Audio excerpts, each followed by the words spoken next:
हम पहुंच चुके हैं गर्दनी बाग में। पिछले 39 दिन से बीटीएससी जेईई के छात्र बैठे हुए हैं।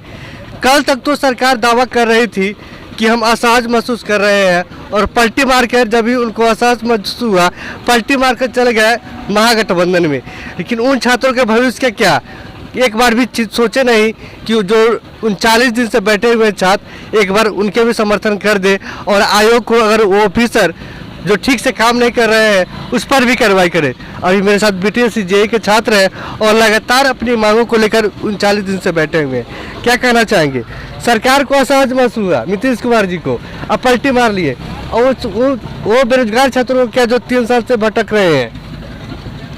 सर देखिए, जब लोग विपक्ष में रहते हैं ना तो बिन बुलाए दौड़े आते हैं, यहाँ कोई बुलाने भी नहीं जाता। इलेक्शन नहीं ना है इसलिए नहीं आ रहे हैं। नहीं, इलेक्शन आता है, इलेक्शन रहे या न रहे, अगर विपक्ष में जो पार्टियां हैं वो बिन बुलाए आते हैं, और जब वहीं सत्ता में आ जाते हैं ना तो सवाल उठाने लगते हैं।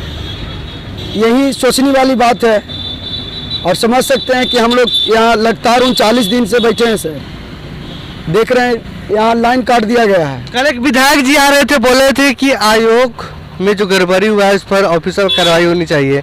तो कार्रवाई कब तक होगा? वो सत्ता में आ गए हैं, अगर उनसे नहीं बन रहा है तो बोले कि इस्तीफा जाओ, वापस समर्थन वापस लेते हैं। उनकी हिम्मत है कि समर्थन वापस ले ले। उनकी बात को हम 100% समर्थन करते हैं। कार्रवाई कीजिए, आप सरकार में है तो आप मांग किसे करते हैं? अगर उनमें कल तक वो विपक्ष में थे, आज सत्ता में आ गए तो समर्थन वापस ले ले।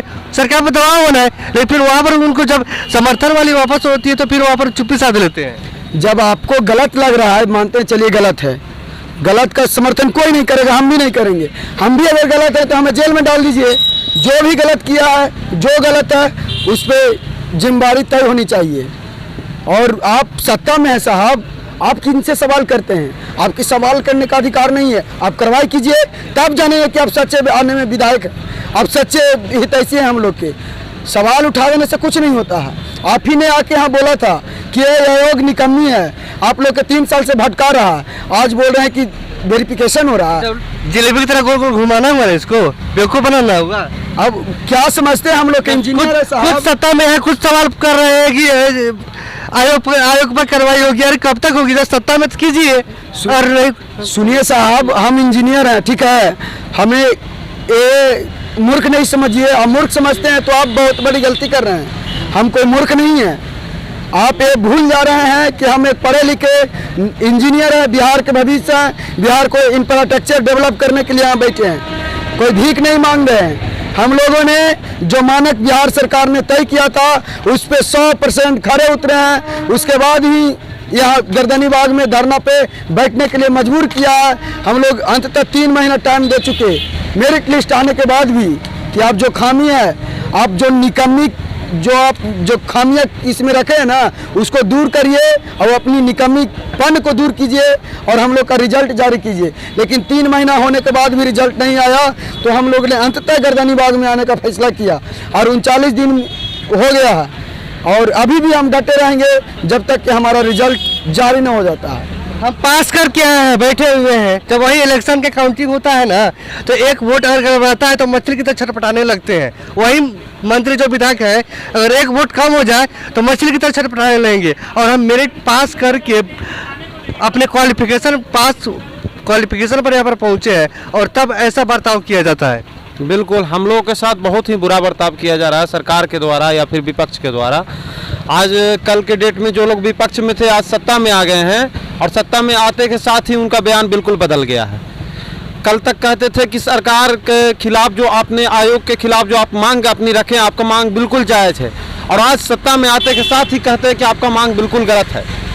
कल के डेट में कहते थे कि आप लोग 3 साल से आप लोग को सरकार और आयोग भटका रही है, और आज कहते हैं कि आयोग को टाइम दीजिए। इसका मतलब उनका नाम तो पलटू राम पड़ा है, सही पड़ा है ना? बिल्कुल पलटू राम पड़ा है। इस बात को साबित करता है कि पलटू राम है ही। बिल्कुल, सभी लोग पलटू राम है, सिर्फ एक ही लोग नहीं है, सभी लोग पलटू राम है। सत्ता का मोह है सभी को, सत्ता में आते के साथ ही सभी का स्टेटमेंट चेंज हो जाता है। आप हमको बताइए कि सितंबर 2021 में वेरिफिकेशन का काम चालू हुआ था बीटीएससी में, और आज हो गया है सितंबर, फिर से होने वाला है। मतलब 1 साल से आप कौन सा वेरिफिकेशन कर रहे हैं जी? बीपीएससी में नहीं होता वेरिफिकेशन, यूपीएससी में नहीं होता वेरिफिकेशन। देखे सुने हैं कभी यूपीएससी बीपीएससी में वेरिफिकेशन? टीचर वाला में वेरिफिकेशन सुने हैं? ये सबसे ज्यादा खतरनाक है बहाली। ये कौन सा बहाली है?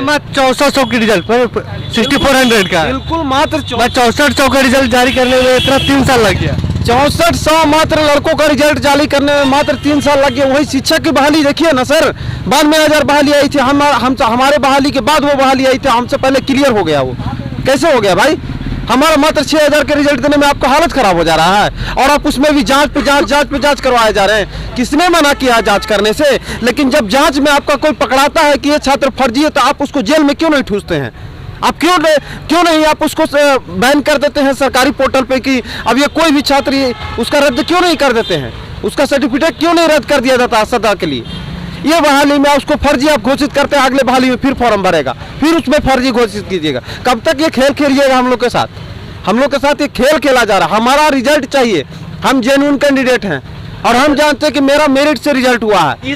हमसे जुड़े रहने के लिए हमारे YouTube चैनल को सब्सक्राइब करें और नई वीडियो की नोटिफिकेशन के लिए बेल आइकॉन को दबाएं। अगर आप ये वीडियो Facebook पर देख रहे हैं तो लाइक जरूर करें और ज्यादा से ज्यादा शेयर करें। धन्यवाद।